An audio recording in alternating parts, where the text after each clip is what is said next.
baru Pak, saya ini baru anggota Komisi 4 dan memang saya lihat luar biasa kita. Kalau dari segi undang-undang kayaknya bagus saja waktu dibuat. Bulog itu kemarin kita dari Medan, gudang Bulog yang begitu besar, satu butir betul saya banyak tidak ada. Mana itu penyerapan dana diberikan, duitnya beli impor karena yang datang impor semua. Jadi dana yang diberikan sama Bulog itu bukan beli punya rakyat, artinya ini nggak jalan. Badannya dibuat Bulog, gedungnya ada, tapi buktinya yang kita beli di luar.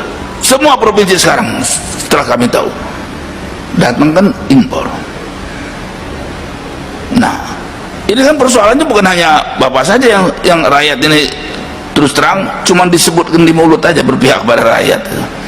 Yang terjadi di Rempang sekarang nggak lebih kurang juga sama. Itu orang dari zaman dulu sudah hidup di situ, pemilik di situ. Kita mengusir penjajah Pak supaya tanah air punya kita. Kalau kita membangun terus yang menikmatin orang rakyatnya, diusir rakyatnya, dibulldozer, gimana? Ini pikiran begini. Yang hancur yang kecil-kecil ini, yang besar tambah besar. Ini kan kebijakan kita yang bikin. Integrator segala macam itu kan kita bikin peraturan. Ternyata malah dia ngatur mereka, ini untung. Di mana letak kemerdekaan kita kalau segala kita diatur mereka, napas kita diatur mereka?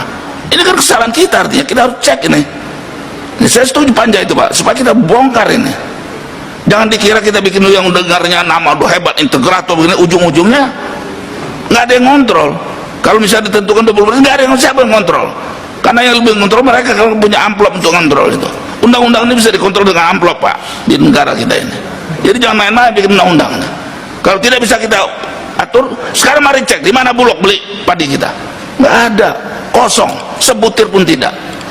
Bukan nggak ada Bulog, bukan nggak ada duitnya juga, anggaran diputuskan, tapi tidak dilakukan.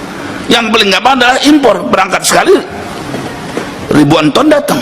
Nah ini juga harus begitu. Jadi dalam nanti panja ini perlu diperhatikan Pak. Bapak-bapak ini yang punya semua keluhan, semua kesulitan, yang tipu-tipu mereka ngatur apa sampai untung bisa, saya kaget juga.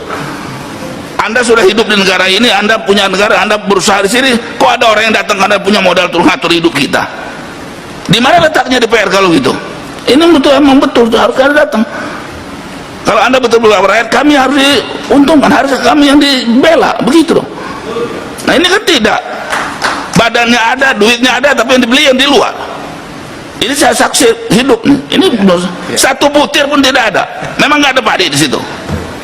Nah, dan negara ini yang katanya berpihak, kadang-kadang juga lucu. Saya bilang udah lucu tuh. Berpihak pada rakyat, semua mereka tahu bahwa memproduksi beras itu susah karena semua faktor produksinya kan naik semaunya, tidak diatur, ya kan? Pupuk, bibit, segala macam. Tapi begitu harga gabah, negara yang menentukan dan tidak pernah menguntungkan. Kalau dia ditentukan menguntungkan, saya angkat topi. Itu baru namanya membela rakyat. Apalagi kalau seperti kata Pak Jarod, yang punya rakyat kecil ini beli lebih mahal oleh negara. Iya, betul. Nah, baru jadi dia itu lebih bagus. Ini terus sampai ya, negara ini lebih senang ngasih duit langsung, semua mukanya naik, ngasih duit cash. Padahal ini nggak ngasih, mestinya yang berproduksi ini yang dikasih harga lebih. Semua petani ngomong sama kita, Pak, daripada bantuan langsung, harga kopi kami dikasih, harga singkong kami, harga ini yang benar, harga telur kami benar. Itu lebih betul. Itu harus kita atur sebetulnya. Duit itu membeli, menghargai. Kan kita ini nggak ada yang bodoh sebetulnya, dirjen-dirjen. Hitung produksi telur berapa, beli harus di atas itu, baru rakyat untung. Kenapa jadi orang lain yang suruh ngatur keuntungan rakyat? Kita yang mesti ngatur. Mereka harus untung minimal 20%, bikin harganya. Harga pokoknya sekian, harga sekian, negara. Saya setuju DPR memutuskan seperti itu. Jadi yang beli negara. Ya. Jadi kan seperti sekarang diserahkan sama mereka lagi ngatur. Ujungnya kalian semua diatur. Sekarang hari ini baru saya dengar luar biasa ini. Hanan bilang, saya belum pernah dengar dari Bapak bahwa keuntungan Bapak diatur orang. Kita di negara kita diatur sama manusia. Kalau diatur negara saya angkat topi. Tapi kalau diatur orang-orang kaya-kaya yang ngatur negara ini, pimpin-pimpin ini semua, makanya Rempang orang yang sudah bertahun-tahun itu mau dibulldozer sama jenderal kita, dididik sama ini bukan punya mau mengamankan negara, mau berdoser rakyat. Nah aneh itu. Di mana letaknya yang benar? Kalau saya yang bisa punya orang, saya pecat juga itu. Karena semua itu dia orang dididik untuk membela kita, mengamankan. Ini enggak, ngancam mau bulldozer apa itu? Demi si asing ini mau buka usaha. Ini dalam bidang kayak ini juga sama, selalu berpihak kepada mereka. Dan kalau nggak boleh mereka yang ngaturnya lagi kembali dengan amplopnya itu. Ini kayak terbuka nih ngomong. Ini hak kami di PR untuk bicara.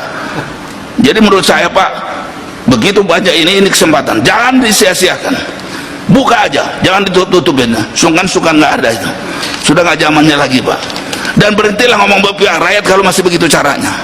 Ini cuma di mulut aja Pak rakyat. Sebetulnya rakyat produksi nggak dibeli.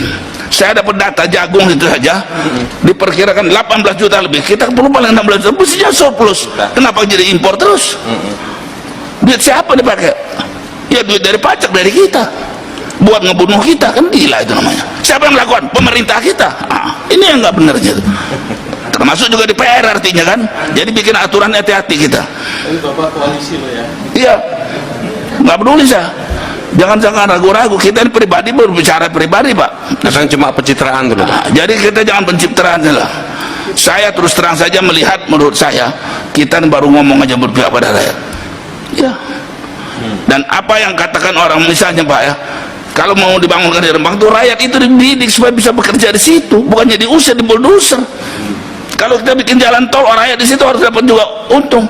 Jangan dibeli tanahnya dengan murah, diusir, tapi dia punya share karena lewat di daerah dia. Begitu caranya. Kalau betul berpihak pada rakyat, apapun yang dibangun di situ, rakyat itu mesti nikmati karena tanahnya punya dia. Kalau nggak sama dengan penjajah, usir aja lagi pengusaha. Maka saya bilang tadi, kalau mereka menjajah ngatur keuntungan, saya lebih pengusaha itu kita usir. Nah begitu, tumbuhkanlah pengusaha kita yang benar. Nah ini celakanya pengusaha kita ini kadang-kadang nggak benar. Ya, mesti bapak-bapak ini sudah sekian tahun mesti jadi mereka, bukan mereka yang diatur ngatur, mereka tetap kecil, bahkan jadi mau mati seperti ini kan kacau ini. Nah jadi terus terang saya baru jadi masuk Komisi 4, saya sudah 3 periode baru sampai setahun ini saya, dan ini permintaan rakyat bisa masuk Komisi 4, betul. Karena terlalu banyak yang mereka lapor ke saya tidak bisa ikut karena saya di Komisi 1 Pak. Yang terakhir itu soal gajah, saya bilang itu Komisi 4, pupuk Komisi 4. Jadi kapan Bapak ini memperjuangkan kami? Nah saya pindah sana. Dan saya sekarang tahu undang-undang yang dibuat, Anda baru ngomong sekarang, justru motong leher kalian. Makanya setuju kalau Pak Jarod ini, mereka ini harus kita piting, harus jangan dipeluk Pak Jarod, dipiting aja kalau perlu injak. Iya, lalu kita mau, ini negara kita nih, siapa coba yang ngomong muda? Nah jadi saya setuju Pak Jarod yang itu udah keras ngomong, cuman dia bilang dipeluk, ini orang Jawa sih. Nah jangan bilang lagi ndablak, saya nggak ngerti Pak. Jadi saya pikir dia senang, dia bebal, betul setuju. Jadi marah Pak Dirjen kalau bebal itu Pak, kita usul ganti. Nggak peduli dia mau koalisi nggak koalisi, mau kuali apa, nggak ada urusan, pecat kalau nggak berpihak rakyat. Begitu dong, Bapak juga berhak begitu. Dirjen itu tidak berpihak kepada kami, menyusahkan kami. Nah kami dari DPR langsung kita harus sama-sama begitu. Kalau Bapak cuma ngomong di belakang atau demo, betul saya setuju, nggak usah capek aja lah. Karena sekarang negara juga beri duit itu buat nyemprot rakyat, buat menyusun gebukin rakyat, padahal itu hak kita untuk demo. Sekalipun izin tetap nyatanya kan digebukin, ditahan. Ini saya baru dengar lagi baru-baru ini yang demo-demo Rempang itu kan orang panas dulu, udah susah, nggak bisa nelayan, nggak ada makanan, demo lagi. Siapa ngasih makan minum?